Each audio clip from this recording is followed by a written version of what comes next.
পৃথিবীর সবচেয়ে অদ্ভুত পশু পাখির মধ্যে অন্যতম হল ক্যাঙ্গারু।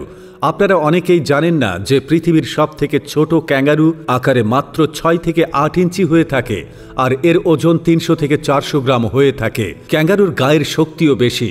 এটি পরিচিত অন্য এক কারণে। ক্যাঙ্গারু সন্তানকে পেটের থলের ভেতরে রেখে লালন পালন করে।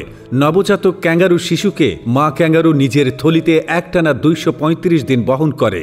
এরকম বৈশিষ্ট্যের প্রাণী পৃথিবীতে আর নেই। ক্যাঙ্গারু মার্সুপিয়াল গোত্রের এক প্রকারের স্তন্যপায়ী প্রাণী। এদের সামনের পা দুইটা খুবই ছোট, তাই লাফাতে বাধ্য হয় এরা। 45 ফুট পর্যন্ত লাফাতে পারে। গাছের ঝোলা থেকে সন্তান প্রতিপালনে, এমনকি সঙ্গিনীকে আকর্ষণে লেজের ব্যবহারের জুড়ি মেলা ভার। লেজের উপকারিতার তালিকাটা অনেক বড় হবে। জীবজগতে লেজের ব্যবহার বেশ কৌতূহলের এবং মজারও। লেজের বহুবিধ ব্যবহারের মতোই ক্যাঙ্গারুরা তাদের লেজটিকে ব্যবহার করে পঞ্চম পা হিসেবে। সিমন ফ্রেজার বিশ্ববিদ্যালয়ের গবেষকদের করা এক গবেষণায় উঠে এসেছে ক্যাঙ্গারুদের জৈবিক চলনের বৈচিত্র্যতা। মানুষের পায়ের মতোই ক্যাঙ্গারুরা সামনে ও পেছনের পায়ের সঙ্গে সামঞ্জস্য রেখে লেজের ব্যবহার করে। 1000 প্রকৃতির গতি কীরকম হবে তার উপর নির্ভর করেই লেজ দিয়ে মাটিতে চাপ দেয়। সামনের দিকে এগিয়ে যাওয়ার জন্য ফোর্স প্রয়োগ করে।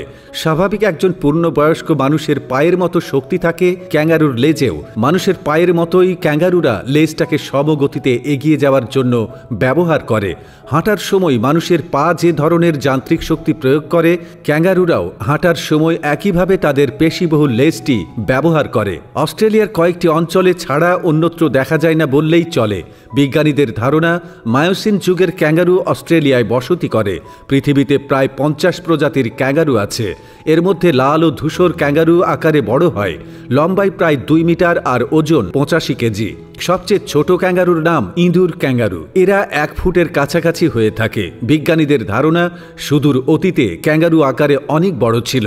ওজন ছিল প্রায় 200 কেজি। শুকনো এলাকায় এদের বেশি পছন্দ।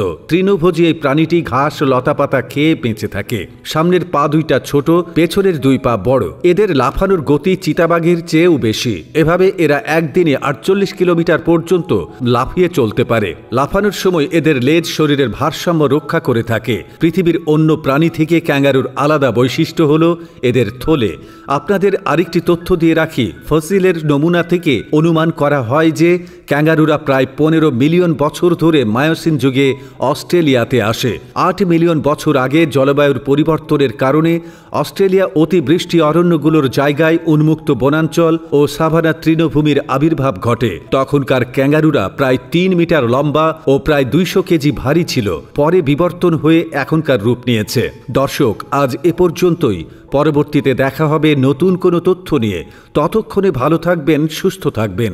কমেন্ট সেকশনে আপনার মতামত জানিয়ে দিন। ধন্যবাদ।